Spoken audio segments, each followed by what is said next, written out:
Hello guys, welcome to my YouTube channel. आज के इस वीडियो में फिर देखेंगे, जैसा कि देख रहे थे मॉडर्न फिजिक्स, तो उसी में अब हम देखेंगे बहुत सारा वेरिएशन है। तो ये लेक्चर थोड़ा सा लंबा हो सकता है क्योंकि बहुत सारा चीज़ को हमको कवर करना है। मॉडर्न फिजिक्स एक मतलब फिजिक्स का एक अलग डिपार्टमेंट ही है आपका मॉडर्न फिजिक्स। तो इसमें बहुत सारे वीडियो अभी तक आ चुके हैं और बहुत सारे आने वाले हैं। तो आइए आज के इस लेक्चर में बहुत बेसिक सा क्वेश्चन है, एक्साइटेड एनर्जी। इस पर हम बहुत सारा बात कर चुके हैं। जैसा कि एनर्जी के बारे में हम बात किए थे कि एनर्जी रेट किस रेट से चेंज करता है, तो इतना इलेक्ट्रॉन वोल्ट इनटू n²/z। अगर आपको रेडियस, जिसको कहते हैं बोर्ड्स रेडियस, वो जो चेंज करता है, n क्या है, नंबर ऑफ शेल। ये आपका है शेल, nth शेल के अंदर अगर आपको एनर्जी निकालना है तो ये होगा। और अलग अलग के लिए यानी कि z का वैल्यू क्या है, ये आपका एटॉमिक नंबर। तो ये आपका क्या है, nth सेल में अगर आपको निकालना है कि एनर्जी क्या होगा तो n²/z। ऐसे ही आपको अगर रेडियस में निकालना है और a0 उसका रेडियस है तो इसमें भी आपका हो जाएगा n²/z। तो ये सब हम पहले बात कर चुके हैं। तो एक्साइटेड स्टेट इस टाइप से कि ये आपका फर्स्ट एक्साइटेड स्टेट, ये सेकेंड एक्साइटेड स्टेट, ये इस टाइप से। और ये जो फर्स्ट वाला होता है इसको कहते हैं ग्राउंड स्टेट। ग्राउंड स्टेट ये आपका हुआ first excited state. First excited state ये आपका हो गया सेकेंड एक्साइटेड स्टेट। ये आपका हो गया third excited state. So up to so on, इस टाइप से जाता है फर्स्ट। तो इस टाइप से इसमें चलता रहता है। तो हाइड्रोजन लाइक एटम है, मतलब बोर्ड्स मॉडल हम इसमें यूज कर सकते हैं। बोर्ड्स मॉडल, तो अगर हम देखें तो क्वेश्चन में आपसे ऐसा कुछ कहा है, consider a hydrogen like ionised atom with atomic number that is Z। और वैसे भी एटॉमिक नंबर Z होता है, कोई भी अगर X है तो ये जो होता है Z, ये एटॉमिक नंबर होता है, और A जो होता है एटॉमिक मास होता है। तो ये आपका क्या हुआ, एटॉमिक मास। एटॉमिक मास ये आपका क्या हो जाएगा, एटॉमिक नंबर। एटॉमिक नंबर तो वो आपको गिवन है विथ ए सिंगल इलेक्ट्रॉन। तो वैसे भी हाइड्रोजन लाइक एटम है, जैसा कि हम बात कर रहे थे हाइड्रोजन में 1, इसका मास भी वही होता है। तो ये अगर हीलियम हुआ तो प्लस हुआ, लिथियम हुआ तो प्लस प्लस हुआ। तो इस टाइप से वो जो होगा, या तो हाइड्रोजन होगा, हीलियम होगा तो हीलियम प्लस होगा, लिथियम होगा तो लिथियम प्लस प्लस होगा। तो इस टाइप से the system is just like a single electron system. यानी ये जो सिस्टम होगा, ये जितना भी फॉर्मूला हम यूज कर रहे हैं ये हम तभी यूज कर सकते हैं जब वो जो है हाइड्रोजन लाइक एटम हो। लाइक यानी कि अगर हीलियम हो तो हीलियम प्लस होगा, लिथियम हो तो लिथियम प्लस प्लस होगा, बेरिलियम हो तो क्या हो जाएगा, 3+ हो जाएगा। इस टाइप से अप टू सो ऑन, यानी कि वो उसके अंदर सिंगल इलेक्ट्रॉन सिस्टम होना चाहिए। Single electron system. तो इसमें दिया हुआ है, in A emitted spectrum of this atom the photon emit. Photon emit, अब वैसे भी बताए थे कि लाइट का 2 नेचर होता है, ये हम पहले बात कर चुके हैं इस पे। एक इसका पार्टिकल नेचर, दूसरा वेव नेचर। तो जब ये पार्टिकल नेचर शो करता है, पार्टिकल नेचर, तब ये बनाता है आपका क्या, फोटोन। और जब ये वेव नेचर शो करता है तब हम क्या कहते हैं, de Broglie wavelength. De Broglie wavelength. तो डी ब्रोगली वेवलेंथ क्या होता है, h/mv। इट इज लैम्डा ई, इसी को कहते हैं। जब ये 2 नेचर है, या तो ये फोटोन की तरह बिहेव करेगा, that's why he is behaves like a particle nature. और जब ये वेव नेचर को शो करेगा तो ऑफ कोर्स वेव नेचर को अगर शो करता है तो उसका कुछ ना कुछ वेवलेंथ होता है। तो इसका जो वेवलेंथ हुआ, इसी वेवलेंथ को हम क्या कहते हैं, de Broglie wavelength, de Broglie wavelength. तो यहाँ से आ जाता है। तो ये आपको दिया हुआ है कि फोटोन इमिटेड एनर्जी, और ये क्या गया n बराबर 2। अब ध्यान से देखिए, n बराबर 2 से n बराबर 1 जा रहा है, तब फोटोन क्या करेगा। अब ध्यान से देखिए, जब ये एक्साइटेड स्टेट में होता है और ग्राउंड स्टेट में आता है तो एनर्जी को क्या करता है, रिलीज करता है। और जब ये ग्राउंड स्टेट से एक्साइटेड स्टेट जाता है तब एनर्जी हमको क्या करना पड़ता है, देना पड़ता है। तो वही आपको कह रहा है कि फोटोन इमिट एनर्जी जब n से 2 से 1 में आ रहा है तो ये क्या कर रहा है, एनर्जी इमिट कर रहा है। और जब हम जाते हैं तब हम उसको क्या देते हैं, जब नीचे से ऊपर आ रहा है तब एक्साइटेड एनर्जी हमको देना पड़ता है। तो सिंपल सा बात है, नीचे से ऊपर आने में, एक्साइटेड स्टेट में जाने में एनर्जी देना पड़ता है, और जब वापस आता है तो एनर्जी रिलीज करता है। तो कह रहा है इस ट्रांजैक्शन में इतना एनर्जी आपको आया, यानी इस ट्रांजैक्शन में कितना एनर्जी आया, electron volt, higher than the photon emitted n2। अब ये इसके अंदर यानी कि दो अलग अलग आपको अगर हम 2 से 1 में जाते हैं तब इतना, और जब हम 3 से 2 में जाते हैं तो क्या कह रहा है कि it is higher than the 3 to 2। So the ionized energy of the hydrogen is this, जो कि हम पहले भी बात कर चुके हैं। So find the value of Z. तो जेड का वैल्यू आप बताइए।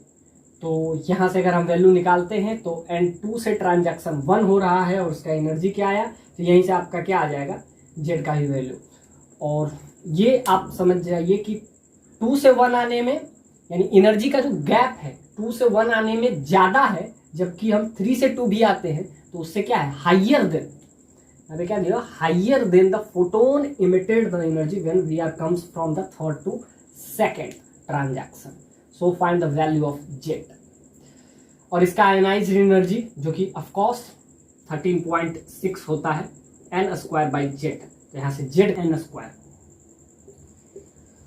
तो ये क्वेश्चन बहुत बेसिक सा क्वेश्चन है। तो इस क्वेश्चन को अगर हम डील करें तो दो ट्रांजैक्शन है, एक 2 से 1 जा रहे हैं और एक 3 से 2 जा रहे हैं। इन दोनों में ज़्यादा कौन है, ये वाला, फर्स्ट वाला ज़्यादा है। तो यहाँ से अगर हम ट्रांजैक्शन कराएं तो ये क्वेश्चन बहुत बोर्ड्स मॉडल का, ये बहुत बेसिक सा क्वेश्चन आ गया आपका। इसमें आपको एनर्जी का रिलेशन आपसे पूछा है कि एक स्पेक्ट्रम है जिसमें n 2 से 3 जा रहे हैं, यानी कि ये आपका फर्स्ट, ये ग्राउंड स्टेट, ये फर्स्ट स्टेट, ये आपका सेकेंड, ये आपका थर्ड। तो n बराबर आपका क्या है, ये आपका ग्राउंड स्टेट है, ये आपका ग्राउंड स्टेट, तो ये आपका फर्स्ट एक्साइटेड स्टेट, तो ये आपका n बराबर 1 हुआ, ये आपका n बराबर 2 हुआ। लेकिन ये फर्स्ट एक्साइटेड स्टेट होगा, फर्स्ट एक्साइटेड स्टेट, ये आपका हो जाएगा n बराबर 3। सेकेंड एक्साइटेड स्टेट, ये आपका हो जाएगा n बराबर 4। ये आपका क्या हो जाएगा, थर्ड एक्साइटेड स्टेट। तो इसमें ट्रांजैक्शन हो रहा है, थर्ड से हम क्या आ रहे हैं, सेकंड में आ रहे हैं, और एक सेकंड से फर्स्ट में आ रहे हैं। तो इससे इसमें आ रहे हैं तो किसका ज़्यादा है, ये वाला 2 से 1 वाला ज़्यादा है। यानी ये वाला, अगर इसको अगर हम फर्स्ट ले लें और इसको अगर हम सेकंड ले लें तो first is greater than second. और कितना ग्रेटर है, तो इतना दे दिया, 74.8 इलेक्ट्रॉन वोल्ट। तो यहाँ से एनर्जी का रिलेशन में हम क्या फॉर्मूला यूज करते हैं, -36.6 बाय, और यहाँ पे क्या हो जाता है, इतना इलेक्ट्रॉन वोल्ट, और ये आपका होता है जेड जो कि एटॉमिक नंबर है, डिवाइडेड बाय n²। तो हाइड्रोजन लाइक एटम है और इसमें आपसे जेड का ही तो वैल्यू पूछा है।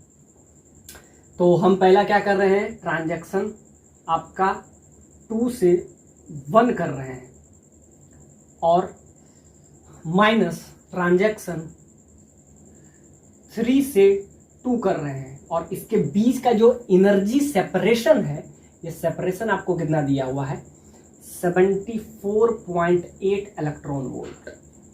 तो ये आपका एनर्जी का सेपरेशन है। तो बस इसको डील करना है। तो यहाँ से अगर हम देखें तो ट्रांजैक्शन में ज़्यादा कौन है, ये 2 वाला, यानी कि 2 से हम 1 में आ रहे हैं, माइनस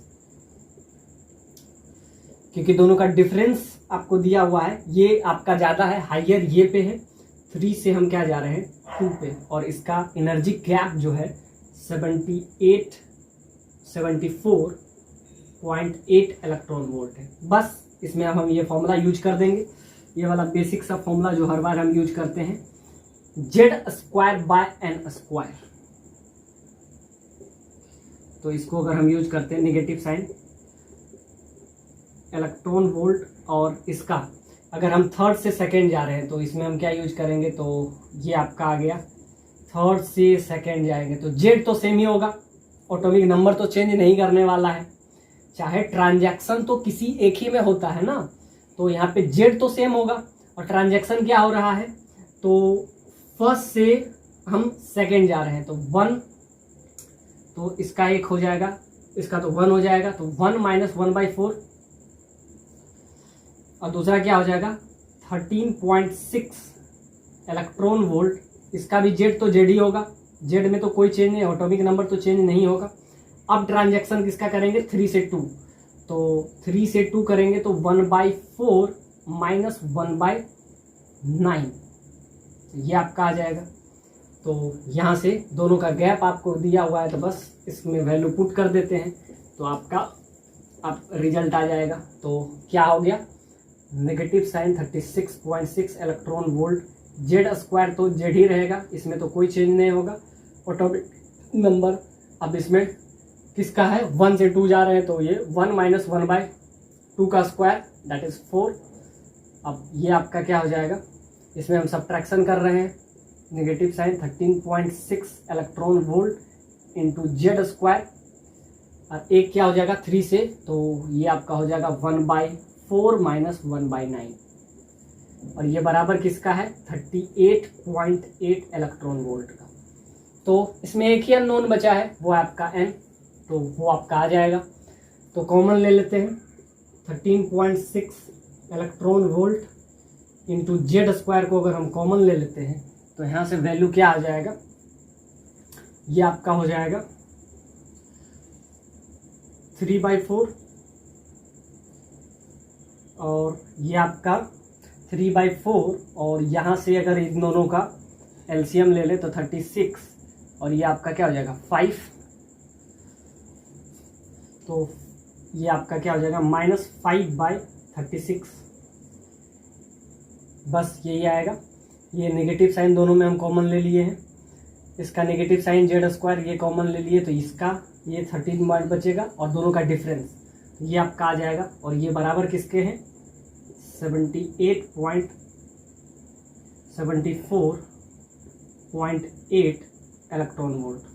अब कैंसिलाइज हो जाएगा, अब इसमें कुछ है नहीं, और यहाँ से एक ही अननोन है, वो आपका जेड आपका आ जाएगा। अब इससे कितना बार में कैंसिल हो रहा है, तो ये आपका हो जाएगा 36, ये आपका 4,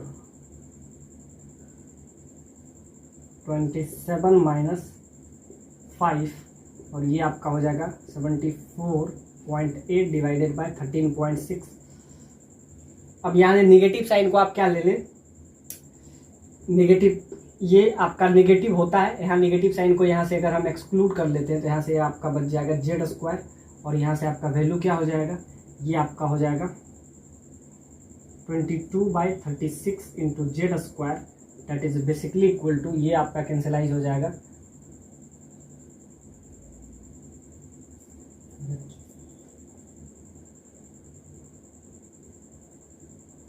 के आसपास आएगा, और Z का वैल्यू ये आपका क्या आएगा, फिर Z² 9, और Z का वैल्यू यहाँ से आपका क्या आ जाएगा 3 आ जाएगा। सो Z का ही वैल्यू आपसे पूछा था कि इसका एटॉमिक नंबर बताइए, एटॉमिक नंबर, तो ये आपका Z का वैल्यू क्या हो जाएगा, A radioactive nucleus X decay to nucleus that is Y। अब ध्यान से देखिए, एक रेडियोएक्टिव न्यूक्लियस है जो कि X है और ये डीके करके Y में चला जाता है विथ डीके कांस्टेंट, और इसका डीके कांस्टेंट भी आपको दे दिया हुआ है S, that is 0.1 second inverse. तो ये आपका इसका डीके कांस्टेंट भी दे दिया हुआ है। अब क्या है, Y फर्दर डीके, अब Y भी फर्दर डीके होके to stable nucleus that is Z with decay constant.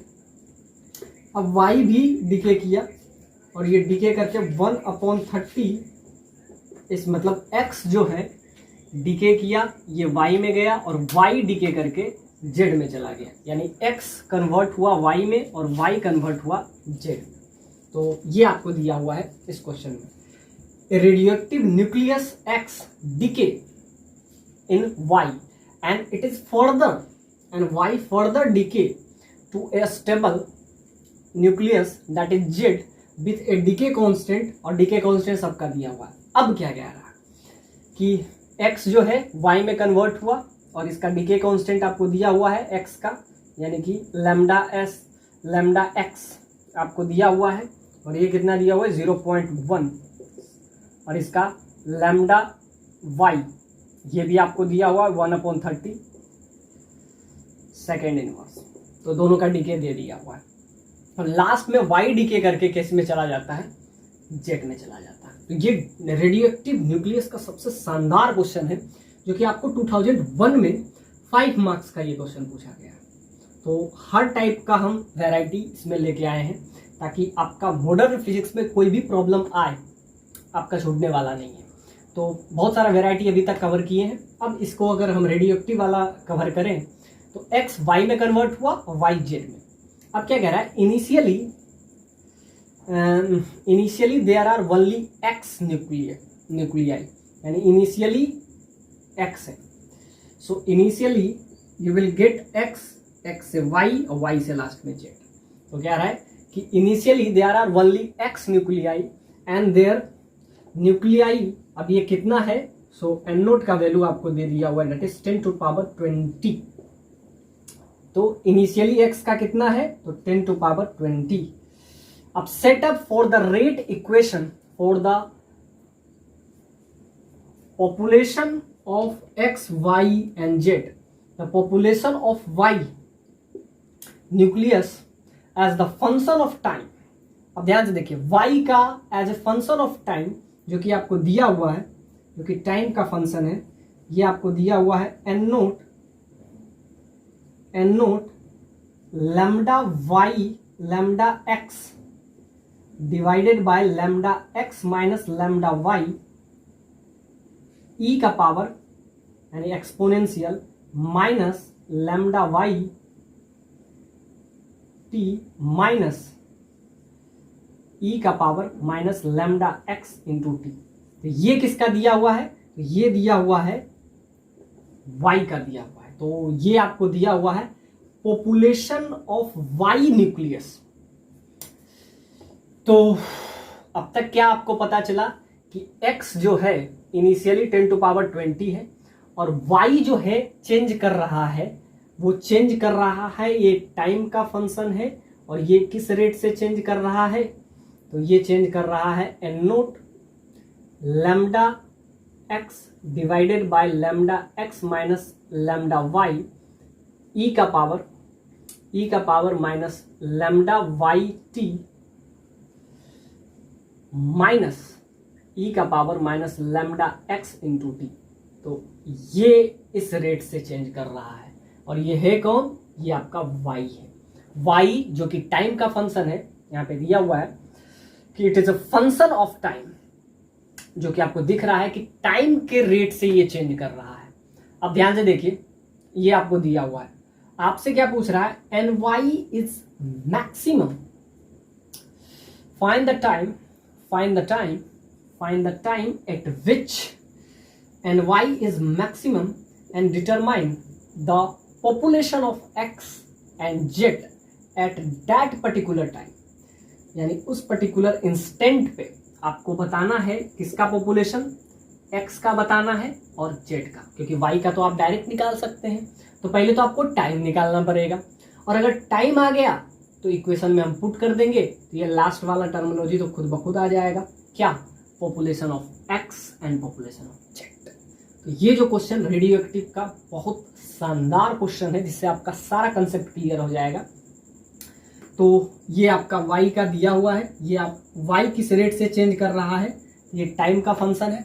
आप पहले ये बताइए कि ये मैक्सिमम कब होगा, यानी एक ही क्वेश्चन में आपका सारा कंसेप्ट क्लियर करने वाला है कि मैक्सिमम कब होगा वो बताइए, और मैक्सिमम किस टाइम पे होगा वो आपसे पूछ रहा है, टाइम पूछ रहा है। और दूसरा कि उस पर्टिकुलर टाइम पे x का पॉपुलेशन क्या होगा, z का पॉपुलेशन क्या होगा। इनिशियली तो हमको पता है कि इतना है, और ये y इस रेट से चेंज कर रहा है, और y जो चेंज कर रहा है y के डीके के बाद ही तो ये z में कन्वर्ट हो जाएगा। तो ये जो है बहुत कमाल का क्वेश्चन है। तो टी हाफ लाइफ अगर हम बात करें तो यहाँ पे आपको लेमडा का वैल्यू दे दिया हुआ है। तो यहाँ से अगर हम हाफ लाइफ निकालें तो हाफ लाइफ इसके लिए क्या हो जाएगा, तो 1 लेमडा, ये आपका क्या हो जाएगा t1/2।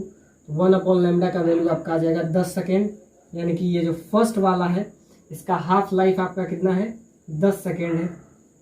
और सेकेंड वाले का कितना है, तो 1/30। तो यहाँ 1 लेमडा वाई लिखेंगे तो इसका वैल्यू आपका कितना आ जाएगा, 30 सेकेंड आ जाएगा। तो 30 सेकेंड इसका आपका क्या आ गया, हाफ लाइफ, यानी डीके कांस्टेंट आपको दिया हुआ है। तो इसका डीके कांस्टेंट ये आपको दिया हुआ है, और इसका डीके कांस्टेंट वाई वाले का डीके कांस्टेंट, तो लैम्डा का वैल्यू नहीं है, यानी कि ये आपको क्या दिया हुआ है, डीके कांस्टेंट दिया हुआ है। तो डीके कांस्टेंट अगर दिया हुआ है तो T half life 1 decay constant होता है। तो 1 यहाँ पे अगर करेंगे तो 1/0.1, तो ये आपका ऊपर जाएगा, तो ये आपका टी हाफ लाइफ यहाँ से क्या आ जाएगा, 10 सेकेंड आ जाएगा। और इसका आपका डीके कांस्टेंट दिया हुआ है, तो ये आपका कितना है, 30 सेकेंड, और NaCl इतना है। तो इसको अगर हम डील करें तो ये क्वेश्चन आपके लिए बहुत ईजी हो जाएगा। तो क्या क्या दिया हुआ है, डीके कांस्टेंट दिया हुआ है, एक्स वाई में कन्वर्ट हो रहा है, वाई फर्दर डीके करके जेड में कन्वर्ट हो रहा है। तो ये सब का सारा का इक्वेशन लिखते हैं, और उस टाइम पे एक्स और वाई का वैल्यू हम निकालेंगे, डिटरमाइन द मैक्सिमम वैल्यू। तो आपको दिया क्या है, सारा का डीके कांस्टेंट। तो ये आपका एक्स है जो डीके किया, और ये वाई में गया, वाई जो कि डीके करके जेड में गया।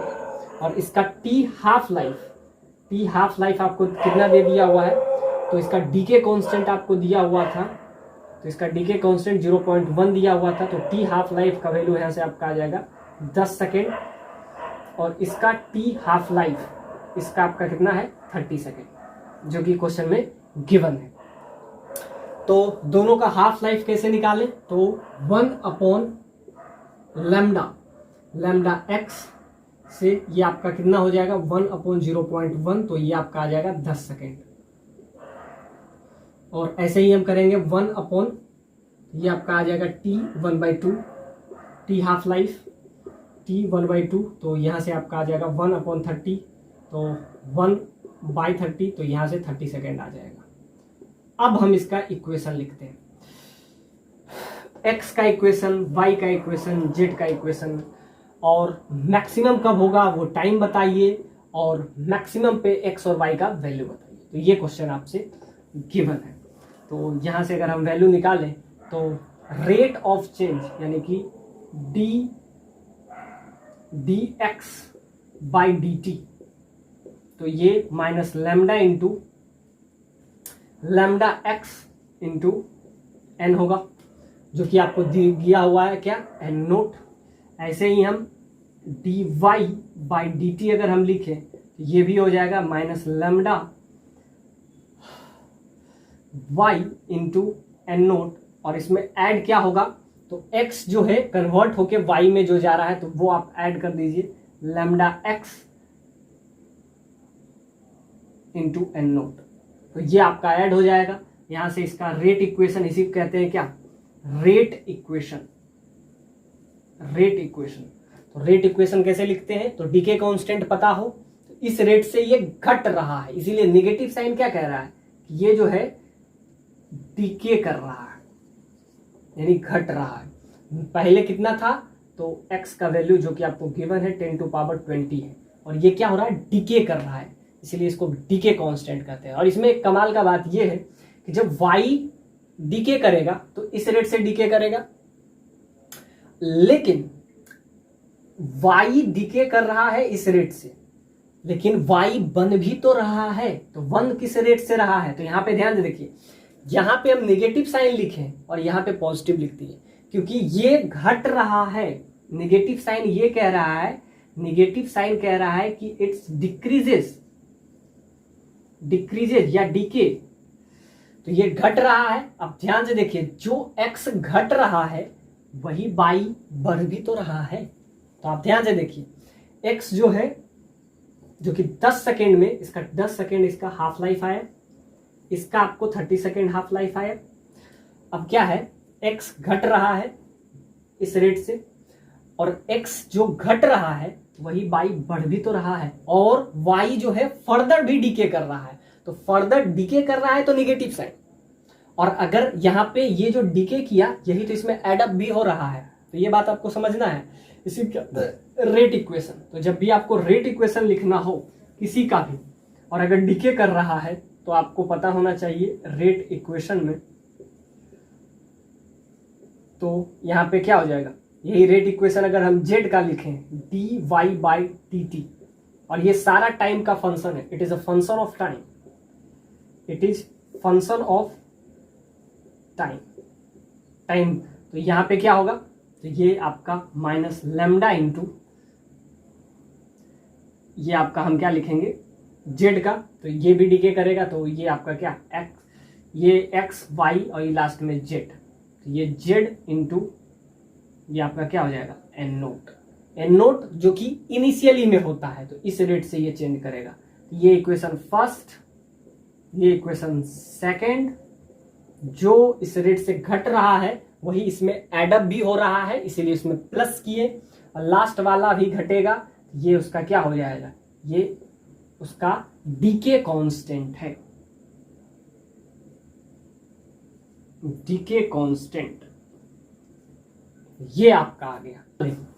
तो इसमें एक थोड़ा सा चेंज है कि x वाले में x लिखेंगे, y वाले में तो y ही लिखेंगे, और ये एन नोट इनिशियली nx के लिए nx, ny के लिए ny और z के लिए z। तो यहाँ पे जो है z का कुछ अलग सा डीके कांस्टेंट नहीं होगा, जो y डीके कर रहा है वही तो लास्ट में z बनेगा।